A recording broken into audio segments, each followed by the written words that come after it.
Okay, so imagine you're trying to overthrow a ruthless modern theocracy. Right. A daunting task on its own. Exactly.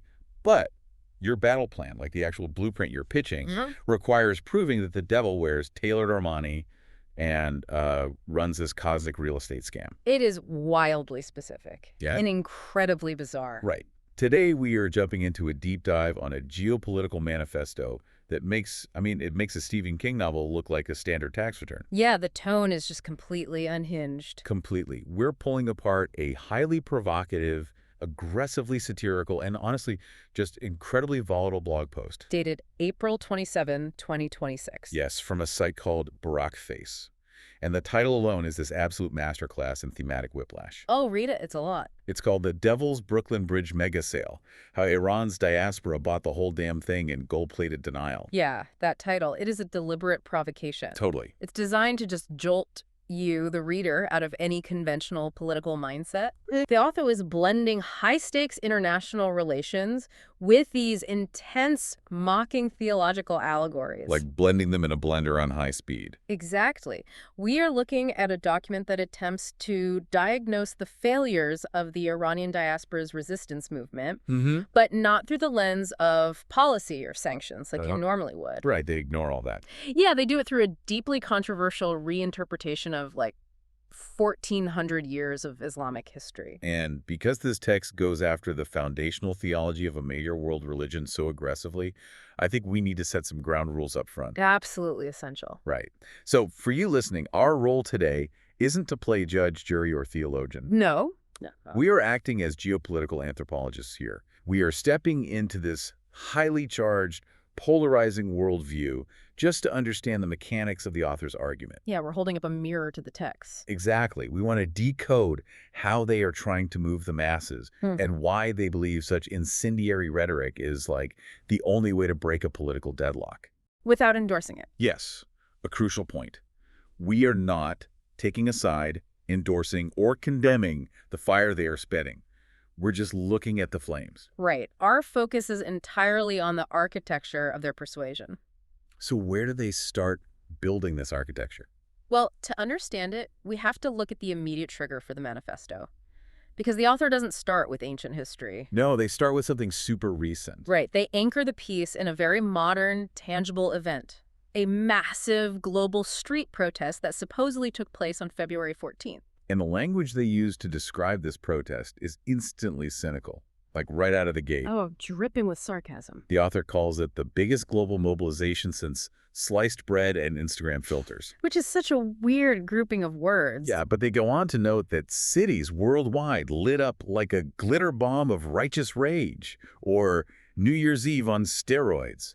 So the imagery is visually spectacular, right? Yeah, crowds, signs, chants echoing louder than viral internet trends. But it's laced with this underlying sneer, Right. hinting that the whole spectacle was entirely hollow. Like it looked great for the cameras, but did nothing. Exactly. The author is actively deconstructing the concept of the modern mega-protest. Which is an interesting critique. It is, because historically, we've seen movements where the physical gathering in the streets becomes an end in itself. A cathartic release. Right, rather than an actual strategic maneuver. And the author argues that this February 14 mobilization functioned purely as performative activism. It provided the emotional high of solidarity without the structural scaffolding necessary to actually threaten a state apparatus. And the critique gets brutally specific about the aftermath. Oh yeah, the day after. According to the text, the day after this glittering triumph, the diaspora essentially packed up, Went home. brewed some saffron tea, liked a few resistance posts on Instagram, and entered a collective spiritual nap. A collective spiritual nap. That phrase is so loaded. It is, and if you were analyzing the life cycle of a social movement, Yeah. this is the most dangerous phase, right? The dissipation of kinetic energy. It's the worst thing that can happen to a movement. It's like building a massive complex engine, showing it off at a fancy car show, and then completely forgetting to connect the spark plugs. Yeah. The machine looks impressive on the showroom floor, but it's entirely inert. It's not going anywhere. But I think we have to push back a little here on the author's premise. Good point. Because a traditional analyst might look at that post-protest lull and blame, organizational fatigue. Or a lack of funding. Right, or just the inherent difficulty of coordinating exiles across, like, a dozen different time zones. Organizing is exhausting. It really is. But the author completely dismisses those logistical hurdles. They don't care about time zones. Not at all. They claim the real reason for this spiritual nap is that the diaspora fundamentally misunderstands the nature of the enemy. Right, and the enemy, in the author's eyes, is not thousands of miles away in a government compound in Tehran. Oh, it's way closer to home. The text uses this incredibly invasive imagery. They say the real villain is sitting in your living room wearing a turban, sipping your chai, and laughing hysterically at your Instagram activism. That is such a striking visual. It is. Because by placing the antagonist inside the living room, the author completely shifts the theater of war. Yeah, it's not external anymore. Right. This is a classic, albeit very radical, rhetorical technique. It forces you, the reader, to confront the idea that the political oppression you're fighting externally is actually rooted in an ideological framework you have internalized. Wow. Yeah. The author's demanding that the diaspora look inward. Exactly. Arguing that the political complacency is a direct result of being trapped in a psychological and spiritual con game. Which brings us to the central, anchoring metaphor of the entire manifesto, the Brooklyn Bridge thing. The mega sale. Yeah. The author claims the Iranian diaspora is the victim of the greatest spiritual real estate scam in human history. It's quite a claim. They didn't just get sold the Brooklyn Bridge. They got sold the entire New York metropolitan area. Wrapped in green flags. Gift-wrapped in green Islamic flags, complete with a fake deed and a timeshare in a non-existent Jannah penthouse. Jannah being the concept of paradise. The utility of a real estate metaphor here is really fascinating if you think about it. How so? Well, real estate implies an inherited generational asset. It represents security, legacy, and identity. Sure.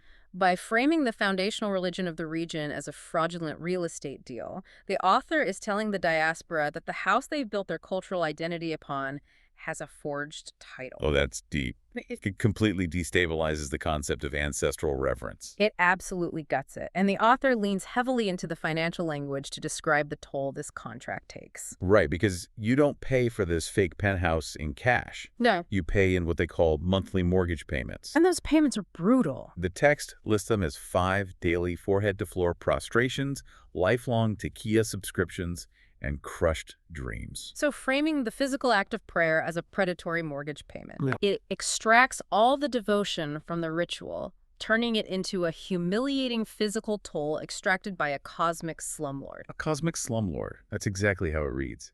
And the inclusion of taqiyya as a subscription fee is particularly pointed, right? It is. In historical Shia theology, taqiyya is the practice of concealing one's belief when facing imminent threat of death or severe persecution. Like a survival mechanism. Exactly, a survival mechanism for a marginalized group. But the author twists that. Totally.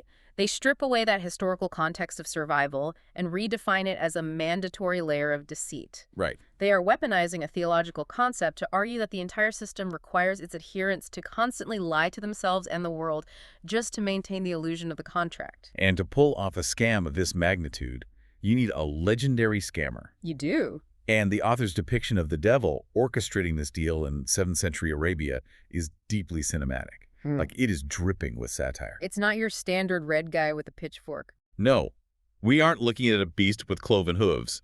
The author describes the slickest real estate developer imaginable. With the Armani robes. Yes.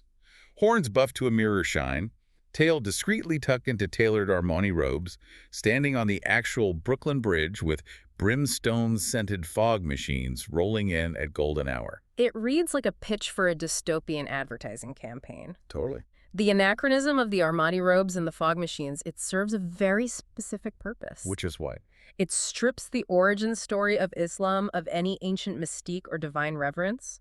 It reduces a world historical religious foundation to a cheap, high-pressure sales tactic. Wow. Yeah, that's exactly what it does. And then the author casts the early Muslims as the ultimate gullible consumers. Right, comparing them to desperate Black Friday shoppers. Brawling outside a Walmart that, quote, only sells broken dreams. Only sells broken dreams. I mean, the sales pitch the author writes for this Armani-clad devil is a direct, aggressive strike at the core tenets that distinguish Islam from Judeo-Christian traditions. It really is. The devil pitches this bridge as a direct, nonstop express to paradise. And the selling points: no Holy Spirit middleman, Right. no annoying accurate prophecies, no burdensome free will.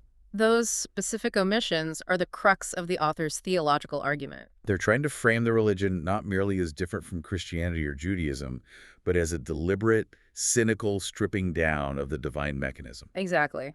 The pitch promises an easy transaction. Simple submission in exchange for extravagant rewards. And the text lists those rewards with heavy, heavy sarcasm. 72 virgins, bonus camel parking, and eternal tax breaks on the soul. It's just relentless. The author writes that the Marks bought the deal: hook, line, sinking minaret, prayer rug, and eternal dignity. They bought it faster than desperate New Yorkers in 1883. It is a complete refusal to engage with the faith on its own intellectual or spiritual terms. Not at all.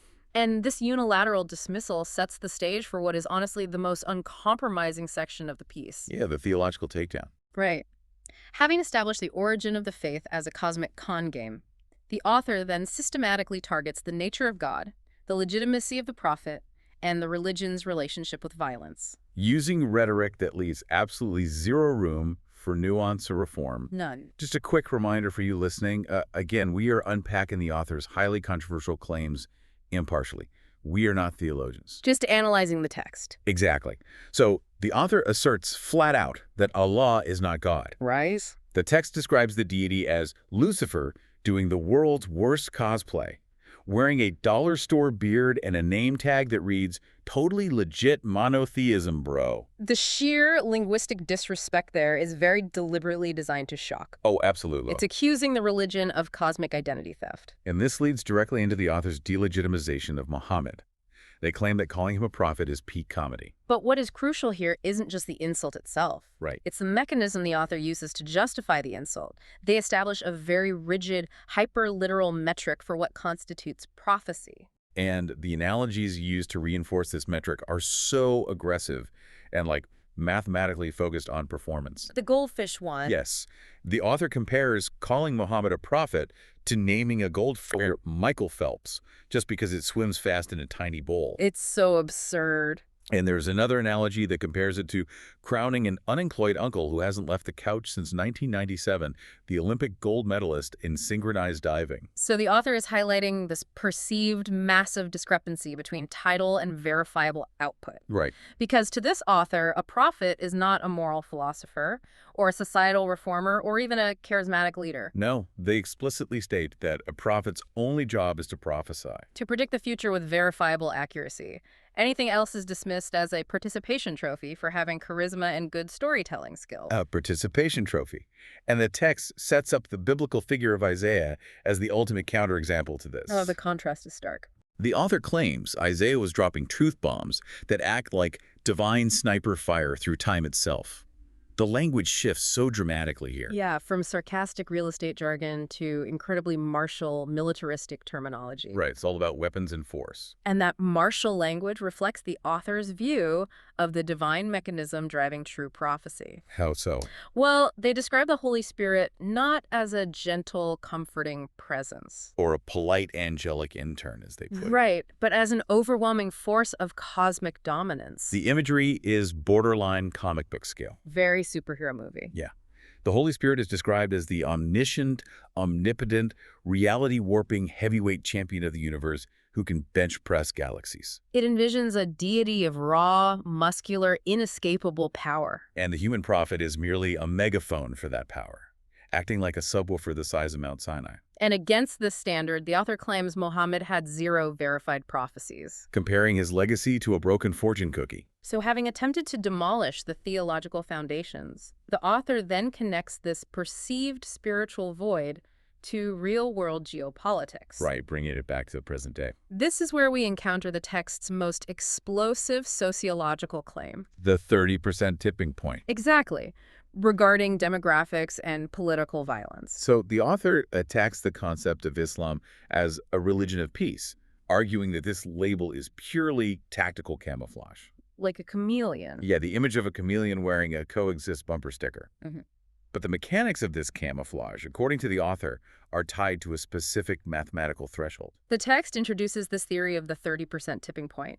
The author posits that when the Muslim population is a tiny minority in a given area, the ideological framework presents itself as mild-mannered and tolerant. Sure. However, the moment that demographic reaches 30% in any neighborhood or nation, a structural shift occurs. Jihad mode activated, Yeah. the text reads. Right.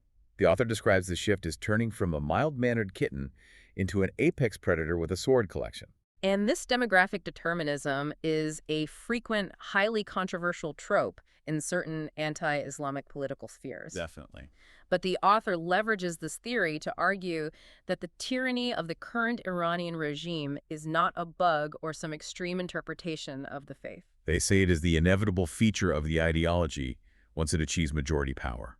And because of this, the author demands ideological consistency from the diaspora. Right, the text challenges them directly. It says, you can't scream about tyranny from the rooftops while clutching the very ideology that invented the tyranny assembly line.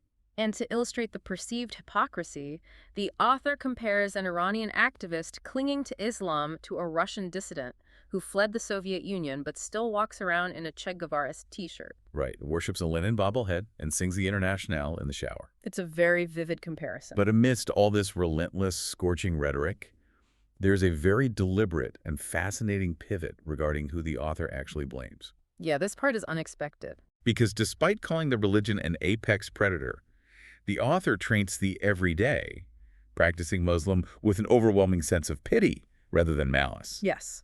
The text explicitly states that most Muslims are not evil masterminds. No.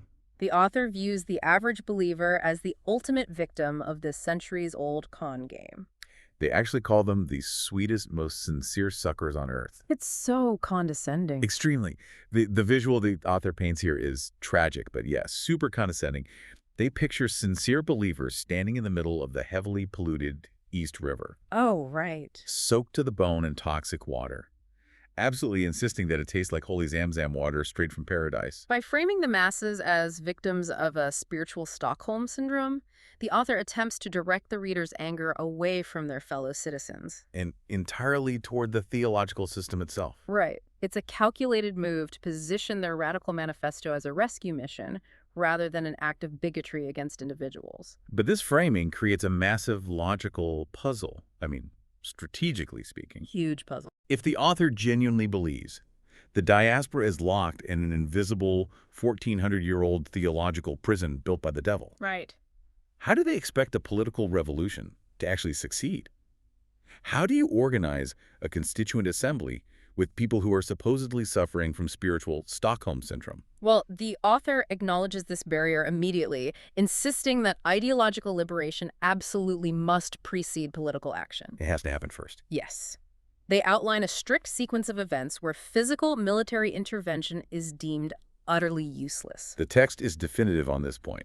No amount of hardware will fix the problem. None. B-2 Spirit bombers, aircraft carrier strike groups, crippling economic sanctions, they're all dismissed as superficial bandages. Because the rot is deeper. Exactly.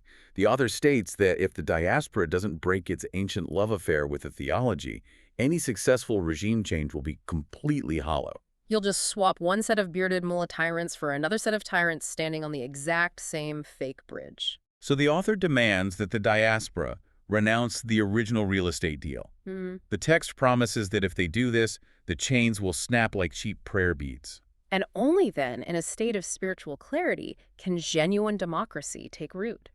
But as an observer of political movements, I really have to challenge the strategic viability of this argument. I agree, it's a massive roadblock. The author is speaking to a massive global diaspora spanning multiple generations, varying degrees of faith, complex political backgrounds. Right. It's not a monolith. Not at all. Yeah.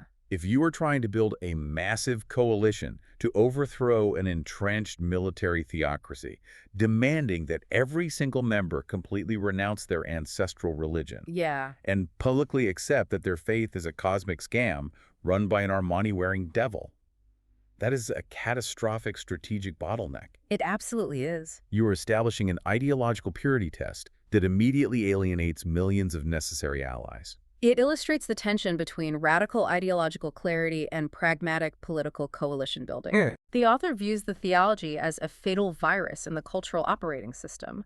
To them, keeping the virus guarantees the new government will eventually crash, just like the old one. But then, after drawing this incredibly rigid line in the sand, the manifesto unexpectedly downshifts It really into a highly structured, almost bureaucratic blueprint for political transition. The whiplash is intense. We go from shoving the Brooklyn Bridge straight back to hell directly to committee organization. Yeah, Robert's Rules of Order, basically.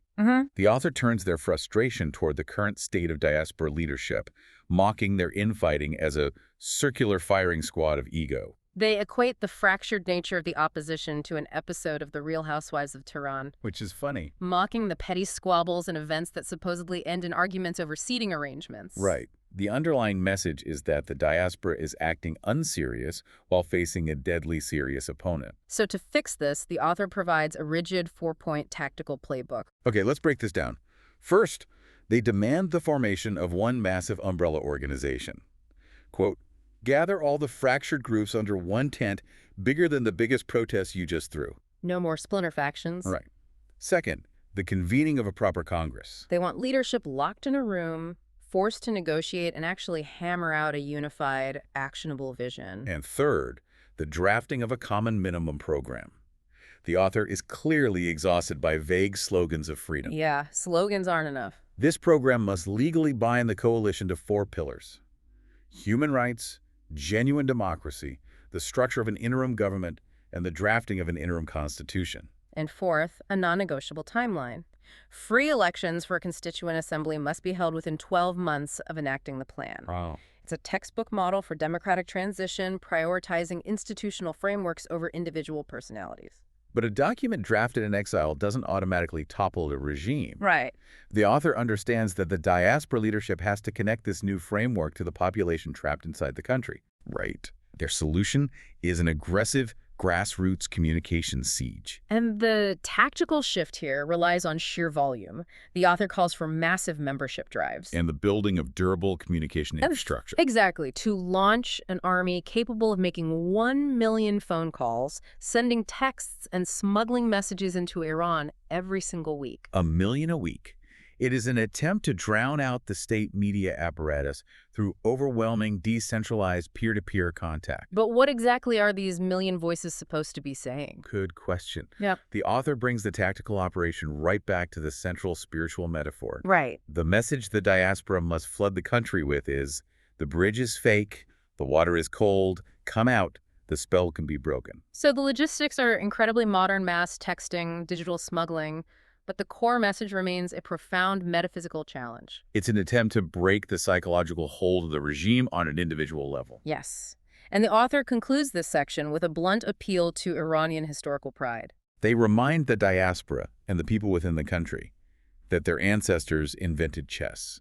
Poetry, the very concept of a civilized empire. And the tragedy, according to the author, is that a culture that invented chess is currently playing checkers with the devil and losing spectacularly while taking naps between the moves. Which is a deliberate provocation designed to sting the national ego. Oh, absolutely. Challenging them to wake up and reclaim their historical agency before the devil sells them the next fraudulent property. Which the author cynically jokes will be a timeshare in the luxury Tower of Babel.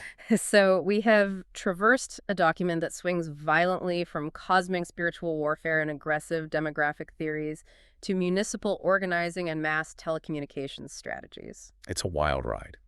And it forces a very obvious question.